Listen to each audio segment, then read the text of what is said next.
Well, here we are, and I am solo this week, and that's okay. I'm an only child. I know how to embrace the moment of being by myself. So Millie got pulled. I said, you know what? I've got such a great show lined up. I am not about to cancel this week's episode. We have Frank and Anita Youngkin, our residents of inspiration. I have enjoyed every one of our resident of inspiration, but get the power couple of Frank and Anita Youngkin to come sit just with me. Buckle up, it's gonna be a great interview. Second to that will be John Pychek, our amazing VP of Dining Services, who is going to lead us through everything that happened with COVID, all that's coming out, post-COVID, Copper Club talk, Parkinson's immersion, dietary talk, a lot of really cool in-depth dialogue about some amazing things coming in dining services. So we have that. We obviously have a great recipe from Lish.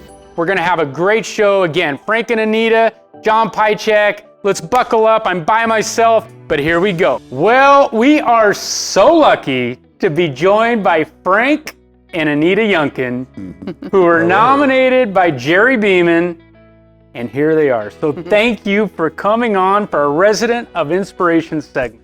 It was a hot walk. It was a hot walk. I saw you guys stop by the pool. You must wanted to cool yourself off on the way over here. This is over. You're going swimming right after this is over. That's right. That's great. Well, you two are fantastic nominees. Obviously, you have a soft spot in my heart because look at these old shirts, the original. These things are like collector's items. Beta One, you've been with me and what we've tried to accomplish here on campus from day one. You guys have been religious about coming down. Tell us about your journey through ZoeLife, and then we'll steer back into the Resident of Inspiration. But what have you enjoyed most about what we've tried to pull off with the ZoeLife idea? Well, as far as I'm concerned, I've always been concerned about keeping in shape. Right. And I realized I wasn't doing the best job that needed to be done. Mm-hmm. So I immediately volunteered when you did. You were one of the first, I think you guys were in the first couple people we had on our list. I think that's true. And I think were eager. That was January 2nd, 2018 was our very first day together in Beta 1. And you guys have failed to hardly miss one workout since that time. Pretty amazing. Well, that's what we came to do. That's right. I didn't come here to lay up. I came here to dunk a basketball. So tell me, what have you seen the most come out of your experience with it? I mean, I know we're constantly working on your balance because that's a point of emphasis. That's always a problem.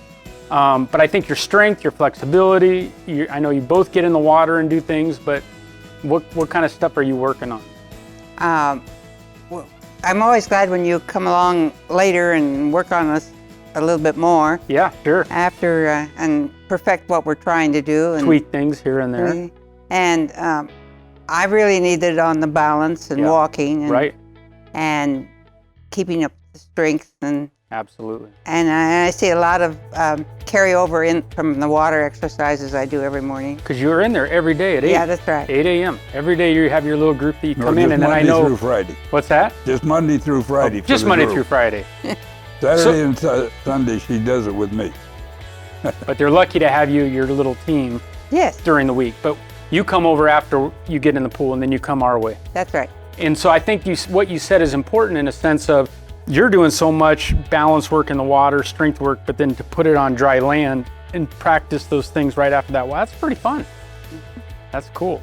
All right, so back to Jerry Beeman. She nominated you guys because she thought, character counts, and you guys have some amazing character. And she mentioned you guys obviously had the church aspect that you guys met, and you kind of steered them towards Glencroft when they were looking to make that move. But were you surprised with the nomination from them, or it's old hat, you guys get nominated for everything? We thought we passed that and too old for that. But it's true, anymore. I think, and she said it best, that you guys are an inspiration for so many. I tell your story all the time about you guys are working so hard at your ages, what you are on that health scale, coming back in your low 20s and then your teens, and it's the story I use all the time to say what we're trying to do with everybody is successful aging and reversing that clock, and that scale you guys get on does it every time. That's a surprise. That's it. Part is a surprise. Those numbers. That's so funny. So, how long you been at Glencroft? We were first here in '90 as volunteers Okay. for 6 months. My mother was living here, Wow. and we decided we would be here for 6 months in Iowa with her mother for 6. Oh, okay. So splitting up the time a little bit? We split the time. Okay. All right. until Her mother died in '94. Yeah. Got it. And And so then you came, Then Anita, since she had never owned a house, she insisted we buy a house. So Country Hollow right across Dallas. okay. All right. We were there for 7 years. Then we decided, Okay. Check that box off. check that box off, we better get to Glencroft Let's now. jump into somewhere we don't have to worry He about saw the maintenance. swimming pool and he wanted to. That's great. After his mother died, he didn't have permission to swim as much. Oh, I got it. Okay. So- All right. So the pool drew you here. That's one thing. What was it about Glencroft besides the water that attracted you? The fact that they had a volunteer program where you could do something that meant something to you as you were trying to help somebody else, Yeah, besides being helped. that's right. That you can kind of use your skill set to help others. Yeah, whatever skills. Yeah, we whatever had. skill set you have, tap into that and help others. That's pretty cool. So you've lived here, how long did you say? When did you come? We were first here in '90, 1990. part-time. Okay. And But then it- you had the house for a little bit. And then, so late 90s, Early 2000. early 2000s. 2004, we moved here. Got it. Okay. So you've seen quite a bit of change on the Glencroft campus, I'd say. you would say. When we came here, it was crowded. What's that? It was really crowded Yeah. when we came here. There was a waiting list. Is that right? And then we saw it go down to Yep. 55%. Yeah. And now you've seen it come Now back we- up to where we are now. How are you guys navigating the COVID situation? It's not too bad at our age. It kind of goes with the age. We need Sure. to be slow up anyway. Yeah. And we appreciate what Glencroft is doing to entertain us and Good. feed us. And Yeah. It's hard. It's a big ship to try to maintain, but we have to do it. There's no Mhm. other way. All right. Moment of truth. I like to go, "Brrr," and then Millie usually asks the question. I will be allowed to ask it this week. Who is your guys' resident of inspiration to you? Who is your choice? We think the man right across the hall, Tom Shemensky, is doing a fine job helping his wife and the community. Tom Shemansky. Tom Very Shemensky cool. and his wife. Yep. Kathy. Kathy is Kathy, fantastic. yeah. Both of them are amazing people. I think that's a great nomination. I was just with Kathy in the water, working in. She's in our Parkinson's program. Yeah. Tom is instrumental, kind of ushering her over, being her caretaker, doing all that. But she is thriving in that Parkinson's program. Okay. So I am going to really enjoy diving into their world next week. But I think that's a great nominee. So tell us what about them inspires you guys? The way he takes care of his wife. Mm. It's such a loving care, and sometimes it's pretty hard. but besides his wife, he's very active in the thrift shop, Yep. moving things, and he quietly helps people. We had a grieving neighbor that had to move, and here he was helping her set up her new apartment. Nobody asked him. He just No, kind of no. just does things Does in the things. background. And he entertains us as a community in the area, Yeah. keeps up the social and Which is huge in the COVID world, right? Because you guys couldn't get out much. So your little If we were nick of the world, you guys are like your own little family well, together. we haven't done that since then. Oh, you but- have not? Okay. No. But before, we'd go to each other's homes, and he's a stimulating conversationalist. Yeah, and absolutely. Listens. He's a good listener. Well, I think Kathy and Tom, they're both great. I think, they were also part of the original beta. I think they might have been beta 2. I think so. But they've been around, and to navigate now coming out of that beta Zoe life and really diving her Parkinson's world and being able to do. She loves the art. She loves painting. Yes. Yeah. She loves to paint.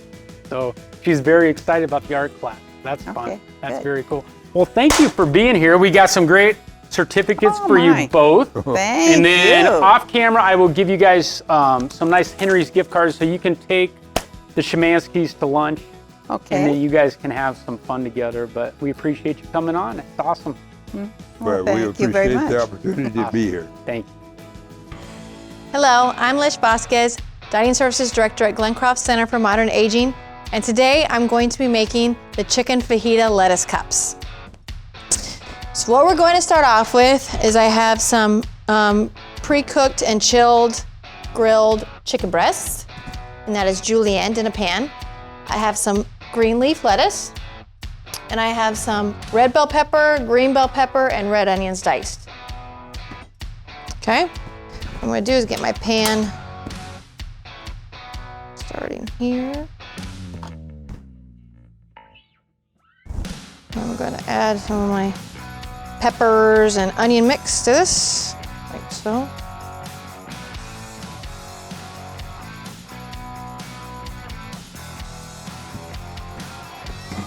Now what you're gonna do is you're just gonna basically sweat these vegetables, get them nice and sauteed.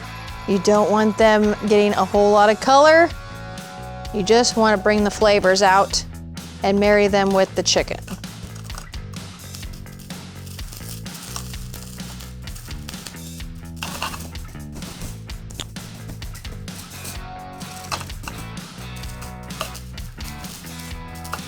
The chicken, you're basically just heating the chicken through. And at about that time, the vegetables will be soft. Keeping the pan moving just keeps everything from sticking to the bottom and getting one direct heat source so it doesn't burn. Okay, get that finished, and I'm going to go ahead and start assembling. So we're going to take our lettuce leaves, set them in our bowls, or they can be on a lettuce plate. You can do bib lettuce, red leaf, green leaf, or you can do regular green leaf. The options are endless. And then we're gonna take our mixture off the heat.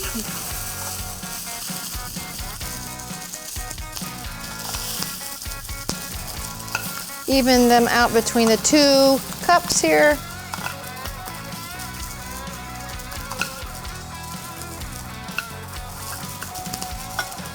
Those vegetables right on top.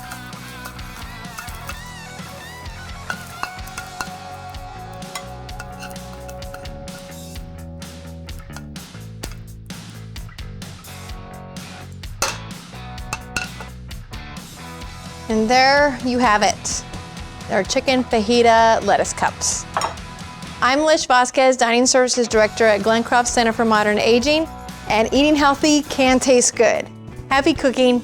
We are so lucky on this segment to be joined by John Pychak, VP Dining Services, man. Thanks for being with us. My pleasure, Steve, my pleasure. Usually I got my wing girl, Millie, yeah. but she got distracted and pulled, so I'm solo with you, man. All right, We're all just right. gonna do this together. Absolutely. So the first question I always like, if we've kind of gone through this COVID thing, is what's changed for you? I know dining service is such a big ship, and you guys, above anybody else on campus, had to navigate the waters because people need to eat. Yeah. How was that process like for you? Tell me from the start to now. Like, what's it been like? So pre-COVID, I mean, we were able to get anything we wanted from Shamrock. We could order from any produce company we wanted to. All of a sudden, the pandemic happens. Sure. Everybody goes into crisis mode, and all of a sudden, all the restaurants shut down. So what happens is 50% of Shamrock, which is our mainstream vendor, Yeah. we can't get the food. So because the public restaurants have shut down, we weren't able to get certain products. So we had to work as a team during the really crisis part of it, the first 3 or 4 months when we were dealing with the pandemic, of working as a team in tangent of ordering certain things to get the food into the residents. Wow. So it was really a game of cat and mouse of really getting the food into here and hoping it came in. Yeah. But you guys had to work collectively with your team, like try to pull the trigger here, Absolutely. here, so you could get what you were hoping So we to would get. all log onto Shamrock. Yeah. Jake, myself, Monica, Sandra, we'd all go in sync at the same time, and we'd all be on the phones, and we'd all be buying stuff, sending the orders through, and going after other items. And then you on the guys menu. like, I got this. Okay, stand down on that. I Absolutely. got that. Correct. Wow. So out of a percentage, how much what you wanted were you actually getting? Like, We were getting 40% fill rates. Wow. So I mean, it was really a game of hoping yeah, that absolutely. the roll of the dice was landing on the number you needed. That's unbelievable. So But you were able to obviously keep everybody fed, execute at the level you had hoped for. Or were there certain things, man, we couldn't pull the trigger, we hoped on that?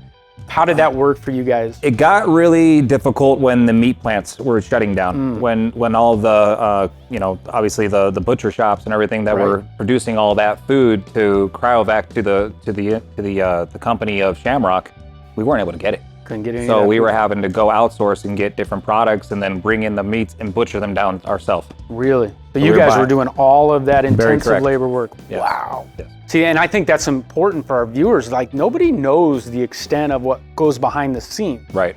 And so to be able to have your team execute that kind of processing, that's crazy. Yeah, absolutely. It was nuts. Man, so from the actual procedural part of getting food delivered, was that something that you guys had prepared for well in advance of COVID? Like, if something came down the pipe, we know how to execute this? Or was this in real time, like, we got to figure out the phone systems and we got to figure all this out? Or how did that work? Well, as far as like the food ordering, we're handling that from the experience that was on the team between really myself and then the Lish and Jake.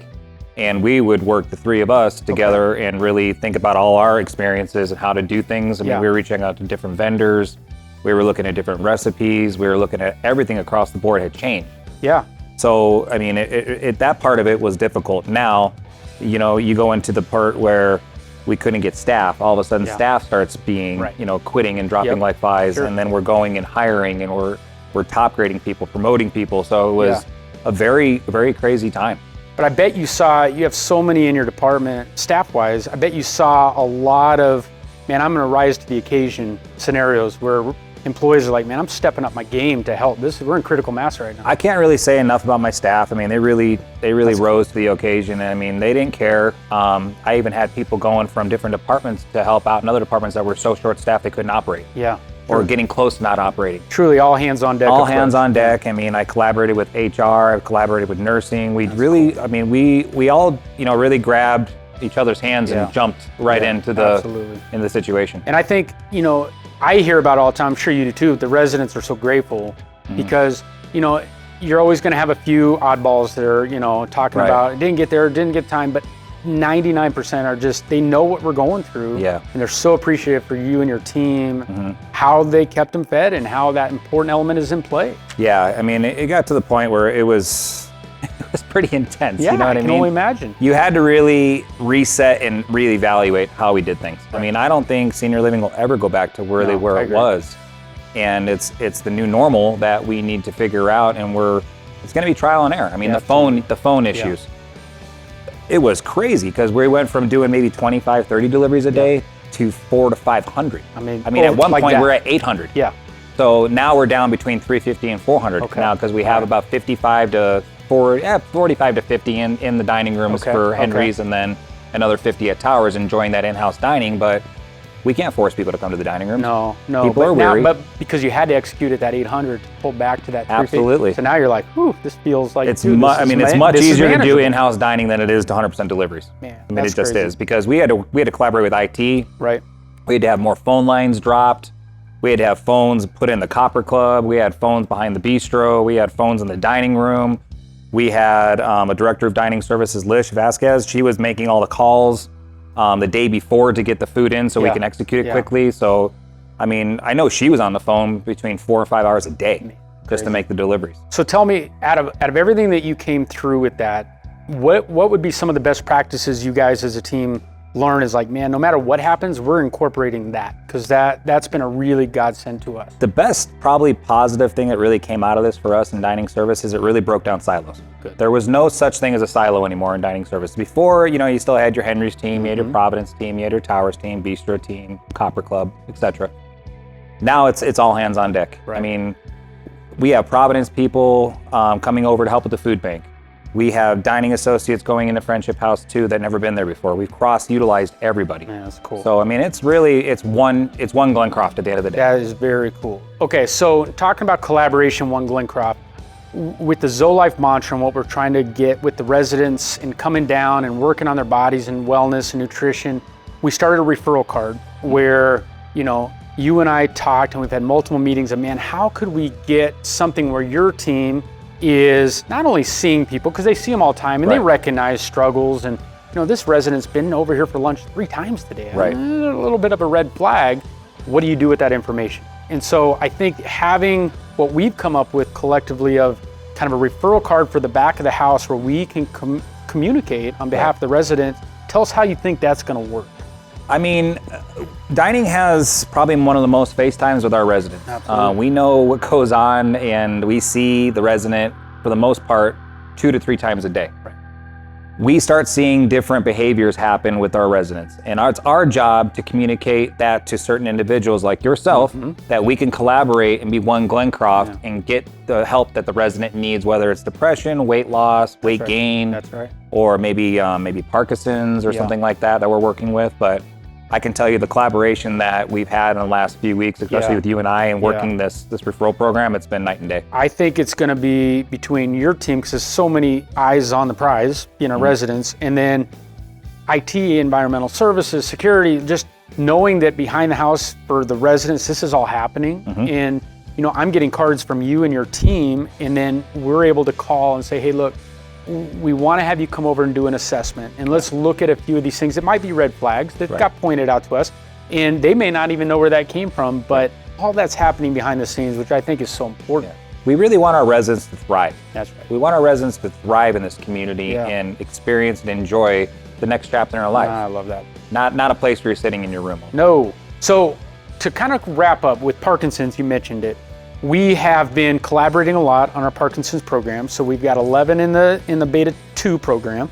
We're going to be doing a cool Parkinson's lunch for them next week. Absolutely. What do you think about those little niche programs and the way we can collaborate to make some cool things happen? I think it's super cool because one thing I loved about senior living is I'm not mandated a menu. I get to create those menus based off residents' likes and dislikes. So when you and I had spoken, you challenged me to really look and educate myself on the Parkinson's. So from everything I looked up on from the dieting component, it's really the Mediterranean diet really infused with the keto diet. Right. Low carbs, high proteins, low high fiber, low sugars, and we can do all that here. See, that's super cool. And so you can execute an actual very specific Parkinson's menu or just food options so that our residents with the Parkinson's that are in, and that's been my point all along is, if we're saying, this is an immersion Parkinson's program, the diet side of it is instrumental. Right. The way the medicine that they take and then released and the food and the workout, they're all timed at a perfect thing. I think that's where we're headed. And I think this is such a big first step is to get kind of these menus in place and trying to collaborate and make some cool luncheons. Do you like that? Did you like this? And get some feedback from our Parkinson's residents. And it really plans out their day. So when they come to see, you and your team, they get to work out and they're like, okay, what's next? What do I go and fuel my body up with? That's when we come into play. Yes, I love that. And then we work through that and then we help them thrive. And it's that easy handoff around this campus and then everybody knows, oh, very cool, you're a Parkinson's person, this is what we're gonna be working with. Oh, you're working with them and we all know. Absolutely. I think that's super cool. Well, John, thanks for coming in, man. My pleasure. I've really enjoyed talking to you. We'll do some amazing things on your side of the campus for sure. Absolutely, thank you. What a show! What a show. I mean, seriously, Frank and Anita Youngkin, when I see them with their shirts on, the original Beta Test 1, January 2nd, 2018, to where we are now, all this time later, and have them be nominated by Jerry Beeman. And I love Frank being our first guy that we've had on this show for Resident of Inspiration. I think we've had some amazing ladies, and this train has gone down the road. And to get a guy to kind of pepper in, we might steer this ship a different direction. So I think it's super cool to see the two of them come on, kind of give their testimony to what Glencroft is, to see it evolve from where Frank was before. I mean, on the way off camera, we were talking about the budget when he started Channel 4 was 0 to where we are now with all of the cameras and the programming and everything that we have behind it. It's such good perspective. So Youngkins, we thank for having on, and then John Pychek to be able to come on and give some really good explanation on what dining services is going on post-COVID, during COVID, with ZoeLife, with our ZoeLife menu. He's been instrumental, as you heard, with developing a lot of what we're trying to do, not only with our Parkinson's program, but with what's coming down the pipe with our stroke immersion program and some of our other more niche-based programs. Dining service is a huge element that plays into that. So to get John's perspective, and he leads such a great team over in dining services. To get his perception on that is really, really cool. So we hope you enjoyed the show. As always, we hope you come back next week, and we will see you then. Thanks.